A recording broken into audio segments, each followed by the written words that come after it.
하나님의 말씀 빌립보서 2장 6절에서 8절 2장 6절에서 8절까지 말씀 우리 한 목소리로 한번 같이 읽어보겠습니다. 시작.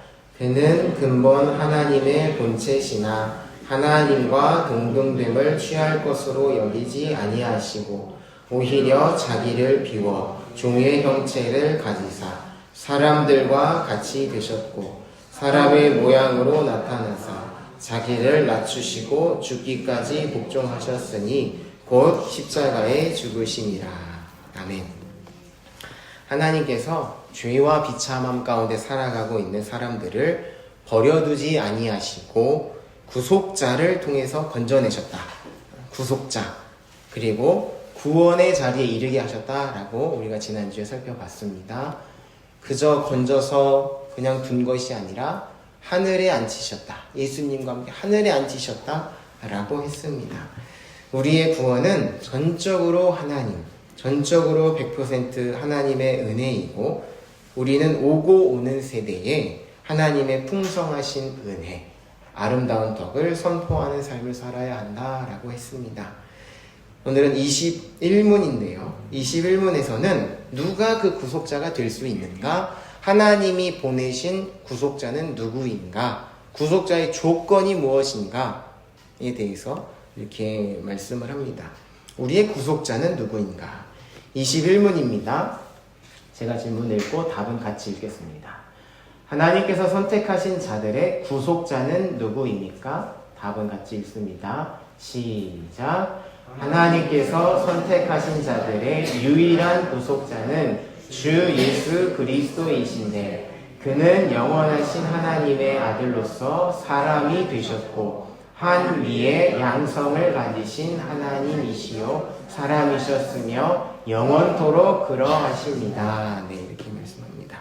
유일하다. 하나밖에 없다. 하나님이 마련해 주신 구속자는 한 사람, 한 분밖에 없다라고 합니다. 예수님인데 영원하신 하나님의 아들이면서 사람이 되셨다.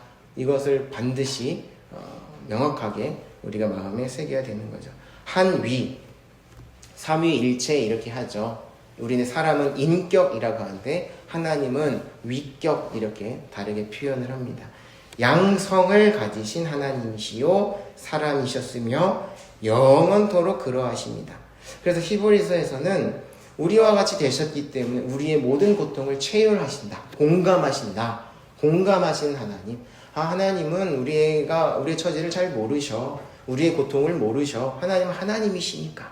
하나님은 영이시니까가 아니라 하나님이시면서도 완전히 사람이시기 때문에 그대로 고통을 다 체휼하신다. 느끼신다라고 말씀을 합니다. 그렇기 때문에 그분이 우리의 위로자가 될 수 있다. 아무런 감정을 못 느끼고 아무런 고통을 느끼지 못하면 공감을 할 수가 없죠. 왜 그래? 뭐가 그렇게 아파? 뭐가 그렇게 힘들어? 아무렇지 않은데? 그러면 이제부터는 이제 관계가 어려워지는 거죠. 그러나 예수님은 완전한 사람이셨기 때문에 동일한 그 고통과 아픔을 그대로 겪으셨다라는 것입니다. 그래서 우리의 진정한 또 위로가 될 수 있는 거죠. 구속자라고 표현이 되어 있는데요. 구속자는 값을 지불하고 사오는 것을 말합니다. 대가를 지불하고 완전히 내 소유로 가져오는 것을 구속이라고 합니다. 죄로 인하여서 죄에게 팔렸습니다. 마귀에게 팔렸죠. 그래서 종로를 타고 있는데 예수님의 피값으로 죽음으로 그 값을 다 지불하는 거죠. 죽음은 죄를 향해서 달려가서 사로잡아 데려가는 거죠. 죽음은 죄를 향해서 달려갑니다. 무조건 죄가 있는 곳에는 죽음이 따라가게끔 되어 있습니다. 그러나 예수님이 죽어주셔서 더 이상 이 죽음이 우리에게 청구할 수가 없는 겁니다. 왜냐? 이미 죽었기 때문에. 그래서 로마서에서도 비교를 남편이 살아있을 때는 아내가 남편에게 매여 있지만 남편이 죽으면 자유롭게 되는 것처럼 우리가 살았을 때는, 우리 살아있다라고 생각할 때는 이 율법이, 이 죄, 죽음이 계속 우리를 끌고 가지만 예수님과 함께 이미 죽었기 때문에 관계가 아예 끊어졌다. 죄와 죽음과 마귀와 사망 우리의 관계가 완전히 끊어졌다라는 라고 말씀을 합니다. 그 죽음의 값을 예수님이 지불하시고 우리를 데려오신 것이죠. 다 지불하시고 우리를 자기 백성으로 사신 겁니다. 아주 그래서 우리가 보혈이라고 이야기하는 보배로운 피라고 하는 이유가 어마어마한 값을 지불하셔서 온 우주 만물은 예수님으로 인하여서 말씀으로 인하여서 지어졌는데 그분이 자신의 전부를 들여서 우리를 사신 거죠. 예수님으로 인하여서 모든 만물이 지어졌습니다. 말씀으로. 그 예수님이 자신의 전부를 다 들여서 우리를 사셨다. 그러니까 이 피의 값이 보배로운 피다. 다 지불했다라고 할 수 있는 거죠. 우리의 유일한 구원자 예수 그리스도이신데 오늘 기억해야 될 부분은요. 예수님은 참 하나님이시다. 참 하나님이시면서 잠시 그냥 하나님이 아닌 것이 아닙니다. 이 땅에 있는 동안에도 여전히 하나님이시면서도 완전히 사람이시다. 이것을 좀 기억해야 합니다. 하나님이 그 계획 가운데 이 땅에 보내주신 거죠. 이사야, 구약성경 이사야인데요. 이사야 한번 찾아보시면 좋을 것 같은데 아사엠이 여기에 있습니다. 이사야 9장 6절입니다. 구약성경 이사야 9장 6절. 우리의 구속자가 누구여야만 하는가? 우리를 구원할 자는 그냥 왕이 아니라 누구여야만 하는가를 말씀해 주는 거죠. 한번 각자의 성경으로 보십시오. 이사야 9장 6절. 이는 한 아기가 우리에게 낳고 한 아들을 우리에게 주신 바 되었는데 그의 어깨에는 정사를 메었고 그의 이름은 기묘자라 모사라 전능하신 하나님이라 영존하신 아버지라 평강의 왕이라 할 것이니라. 구속자를 보내줄 건데 그냥 왕이 태어나는 것이 아니라 하나님이 내려올 거다. 아기가 태어난 그 아기는 하나님이어야 된다 라고 말씀을 하는 거죠. 여기 잘 그대로 펴두시고요. 그래서 요한복음 1장 1절을 보면은 요한이 그렇게 고백을 합니다. 예수님이 도대체 누구인가? 태초에 말씀이 계시니라. 이 말씀이 하나님과 함께 계셨으니 이 말씀은 곧 하나님이시니라. 이렇게 말씀을 합니다. 온 우주 만물을 말씀으로 지으신 그분은 하나님이신데 그분이 오셨다 라고 말씀을 하는 거죠. 아기인데 하나님이고 그분은 곧 하나님이다. 구속자는 하나님이어야만 한다라고 우리가 알 수 있습니다. 다시 이사야 7장 14절. 이사야 7장 14절도 보시면요.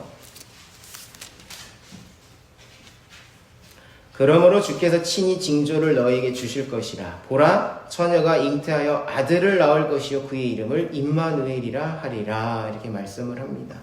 하나님이 주시는 그 구속자는 사람이어야만 한다라는 것도 미리 말씀해 준 거죠. 그냥 하늘에서 뭔가 신이 띵 내려와서 우리 그런 이미지가 있잖아요. 뭔가 신이 하늘로부터 쭉 내려와서 내가 이제 다 심판하고 구원해 줄게, 다 벌 줄 거야 라는 이미지가 있지만 그렇지 않고 아들을 사람으로만 와야 된다. 구원자는 하나님이면서도 사람이어야 된다 라고 말씀을 합니다. 그래서 그 요한복음 1장 14절 다시 보면 요한복음 1장 14절 보면은 그 말씀이 육신이 되어 라고 말씀을 합니다. 말씀이 육신이 되어 우리 가운데 거하심에 우리가 그의 영광을 보니 아버지의 독생자의 영광이요 은혜와 진리가 충만하더라. 이렇게 말씀을 합니다. 구속자는 하나님, 완전한 하나님이면서도 완전한 사람이어야만 한다는 것을 말씀합니다. 왜 하나님이어야만 하는가? 왜 다른 이방 종교와 다른 점이 도대체 무엇일까? 왜 너희들만 유일한 구원자라고 얘기를 하는가에 대한 답을 오늘 우리에게 알려주는 겁니다. 왜 하나님이어야만 하는가? 모든 것들을 만들고 모든 만물을 짓고 사람을 지은 그분이 아니면 구원자가 될 수 없다는 건데 하나님이 아니라면 하나님의 진노, 하나님의 저주를 다 받을 수 없기 때문이에요. 하나님의 불타는 그 맹렬한 진노를 받으려면 사람은 감당할 수가 없죠. 한 장 잠깐 넘겨주시면 우리 지난주에 갔다 온 그 벽화 중에 한 부분인데 하나님의 그 진노 아래 나중에는 다 이 심판의 불에 던져지는 모습을 이렇게 표현한 것이죠. 하나님은 사랑의 하나님이시면서도 공의의 하나님이시고 사랑의 하나님이시면서도 진리의 하나님이시기 때문에 마지막에는 하나님의 진노의 심판과 저주를 영원토록 받게 되는 거죠.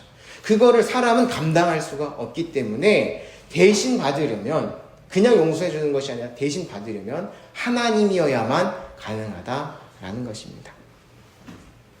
무서운 그림이니까 다시 네, 넘겨주세요.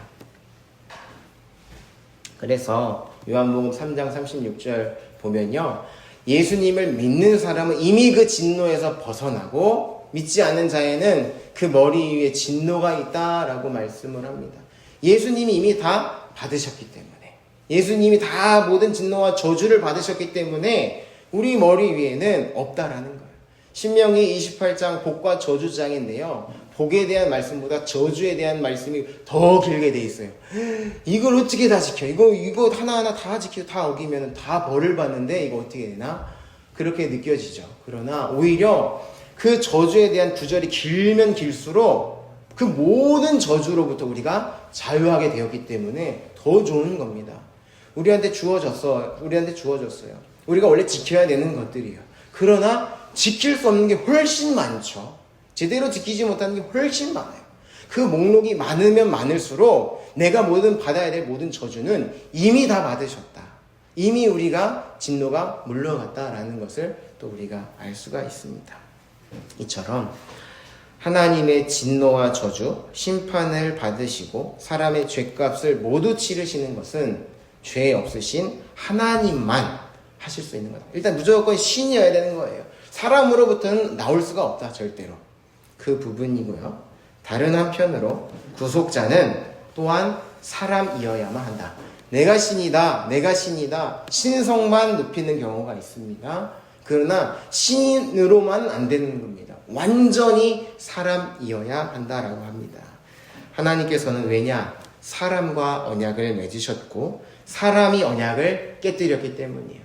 아무리 다른 것들로 인해서 바치고 다른 이방 종교나 다른 어떤 미신들 보면 제물을 그렇게 많이 바치죠. 뭐 소를 바치고 뭐 양을 바치고 염소를 바치고 모든 다른 이방 종교에도 다 있습니다.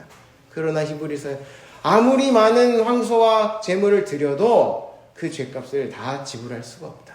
그보다 더 귀하신 예수님이 대속의 제물이 되어주셨다라고 말씀을 합니다. 사람은 하나님께 죄를 범한 것은 사람이기 때문에 사람이 죄를 담당해야 되는 거죠. 다른 피조물을 아무리 많이 갖다 바쳐도 그 죄에 대해서는 해결이 되지 않습니다. 왜냐? 그 사람이 하나님께 죄를 범했기 때문에. 때려내는 예예요. 비가 아무리 잘못했고 용서를 빌어도 그건 아무 효과가 없는 것과 비슷합니다. 다른 모든 피조물들은 사람으로 인해서 저주를 받게 됐고 하나님도 사람에게 책임을 물으시지 다른 피조물에게 책임을 묻지 않으십니다. 그래서 창세기 3장 17절에는요. 땅이 너로 말미암아 저주를 받았다. 사람으로 말미암아 저주를 받았다. 사람의 지위가 높은 만큼 책임과 권한이 많은 만큼 그로 인하여서 여전히 그 죄에 대한 값도 파급력이 크다라는 것입니다. 그래서 로마서 8장에서 보면요. 이 피조물도 이 자연도 하나님의 아들들이 나타나는 날을 기대한다라고 표현을 해요. 피조물도 허무한데 굴복하는 것은 사람이 죄로 인하여서 악하게 사용되는 거죠. 이 꽃들이나 나무나 모든 식물들도 탄식한다라고 표현을 합니다. 사람으로 인하여서 악하게 사용되기 때문에 사람으로 인하여서 본래의 빛을 발하지 못하고 잘못 사용되기 때문에 피조물도 탄식한다. 하나님의 아들들이 나타날 그날을 기대한다는 것은 예수님을 통하여서 믿는 자들, 하나님의 자녀가 된 자들이 다 나타나서 제대로 만들어진 그 목적대로 살아갈 그날을 기대하게 된다라고 말씀을 합니다. 그만큼 사람의 위치가 높고 존귀하기 때문에 사람이 하나님께 죄를 범했기 때문에 그것을 치르려면 사람이어야만 가능하다라는 거죠.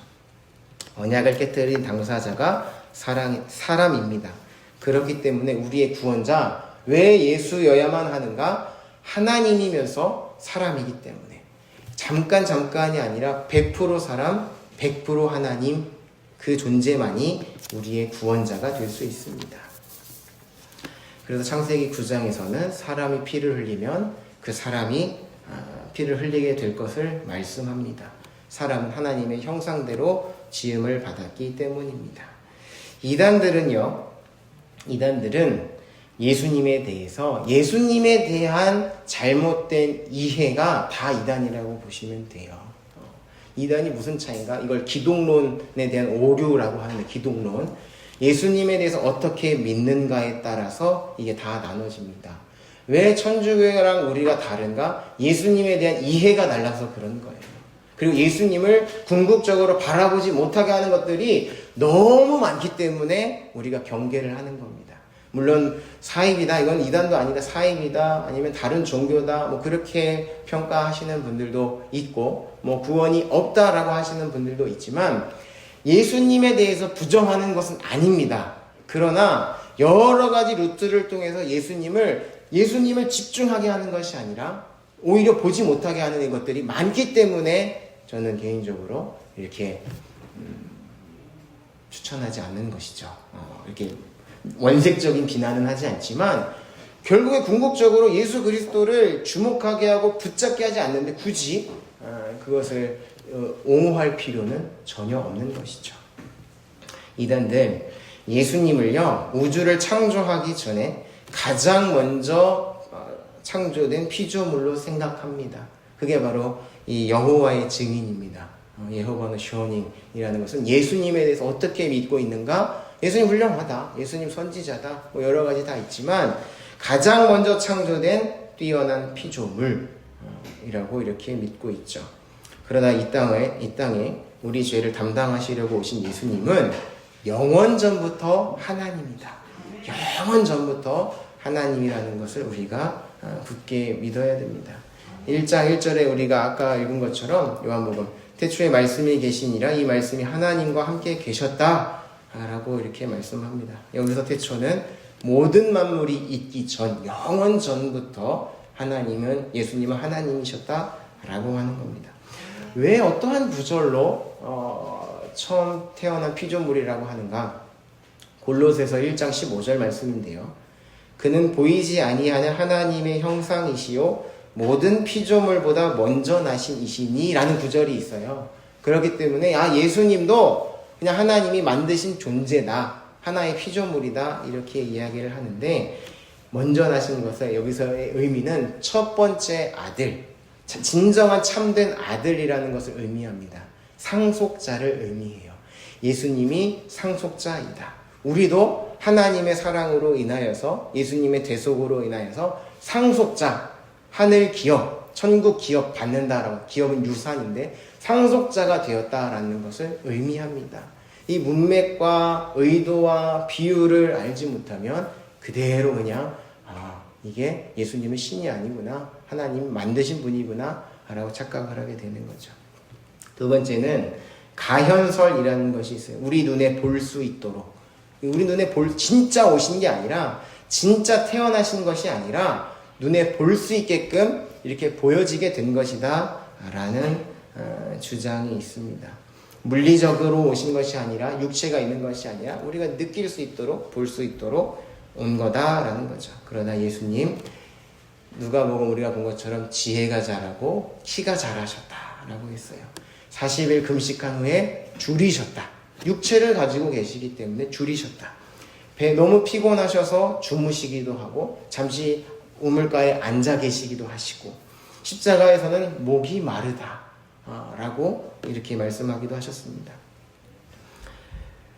사도 요한은 예수님을 전하면서 영원전부터 계신 그리스도께서 이 땅 가운데 육체를 입고 말씀이 육신이 되어 의도적으로 강조하는 거죠. 이 땅에 오셨다고 말씀합니다. 이처럼 약속하신 말씀대로 우리의 구속자는 하나님이면서 참 사람으로서 이 땅에 오신 겁니다. 이것을 믿지 못하면요, 우리의 유일한 구원자는 예수님이라는 그 믿음에 대해서 흔들리게 됩니다. 왜 흔들리는가? 왜 예수님만 구원자가 될 수 있다고 이야기를 하는 거야? 그 구원이 뭘 이야기를 하는 거야? 왜 예수님만 된다는 거야? 죄에 대해서, 구원에 대해서, 예수님에 대해서 빠르게 이해를 하지 못하면 그래 다른 쪽으로 생각할 수가 있게 된다라는 거죠. 그러나 한 번 더 강조를 하지만 그 진노가 어디서부터 왔는가? 죄에서부터 온 것이고, 하나님의 진노를 받을 수 있는 존재는 하나님밖에 없다. 그러니까 구속자는 하나님이어야만 한다. 동시에 누가 죄를 지었는가? 사람이 죄를 졌기 때문에 사람이 그 죄값을 받아야 된다. 하나님이면서 사람인 존재가 누가 있는가? 봤을 때 예수님밖에 없는 거죠. 그렇게 주장하는 사람은 아무도 없어요. 나는 신이다. 나는 신이야. 내 말이 진리야. 라고만 하지 자신의 사람됨을 이야기하지 않죠. 나는 훌륭한 사람이야. 나는 훌륭한 행동이야. 그래서 선을 행하면 될 수 있어. 아니요. 죄값을 무조건 치러야 돼요. 다른 행동으로 만회할 수 없다라고 했습니다. 죄는 무조건 죽어야 되는 겁니다. 죽어야 끝이 나고 죽어야 해결이 되는 건데 다른 행동 만회할 수 없기 때문에 하나님이면서 사람인데 죽은 자, 부활한 자 누구밖에 없는가? 예수밖에 없다라는 거죠. 그래서 다른 종교에 구원이 없다라는 것입니다. 예수님에 대한 잘못된 생각, 오직 유일한 구속자이신 예수님을 붙잡지 못하게 합니다. 또 다른 곳에 구원이 있다고 생각하게 하면서 그 복음의 능력인 구원의 능력이 아닌 다른 능력으로 살아가게 됩니다. 뭐에서부터 구원인가? 죄에서부터 구원이다. 사람이어야 한다. 하나님이어야 한다. 이거를 제대로 믿지 않으면 다른 힘으로 살아가게 되는 거죠. 복음은 좋은 소식, 기쁜 소식인데 로마서를 보면 하나님이 우리에게 들려주신 좋은 소식은 그의 아들에 관한 것이다 라고 되어 있습니다. 아들. 하나님이 우리에게 가장 기쁜 소식을 들려주려고 하는데 우리가 자녀들에게 좋은 소식 전해줄 수 있잖아요. 옆에 있는 사람한테 좋은 소식 들려줄 수 있는데 하나님이 우리에게 주신 가장 좋은 소식은 아들에 관한 것이다. 그럼 예수님에 관한 것이 우리의 가장 기쁜 소식이다라는 거죠. 그런데 그 복음에는 하나님의 능력이 있다라고 했어요. 능력이. 아들에 관한 소식에 능력이 있다. 이것을 믿지 않고 다른 것을 붙잡으면 다른 힘으로 살아가게 되는 거예요. 다른 능력으로 살아가게 된다라는 겁니다. 고린도전서에서도 십자가의 도가 멸망받을 자들에게는 미련한 것이지만 구원을 받는 우리에게는 하나님의 능력이 된다라고 했습니다. 십자가의 도, 하나님 우리에게 들려주신 좋은 소식, 아들에 관한 것인데, 예수님에 관한 것인데 그것이 곧 힘이 된다, 능력이 된다라고 말씀을 합니다. 그렇기 때문에 이 마귀는 이 믿음을 흔들리게 하고 자꾸 다른 것 아니요, 하나님 우리에게 들려준 가장 기쁜 소식, 가장 강한 그 힘은 예수다. 그거를 우리가 꽉 붙잡지 않으면 자꾸 다른 거 붙잡고 다른 힘으로 살아가게 된다라는 겁니다.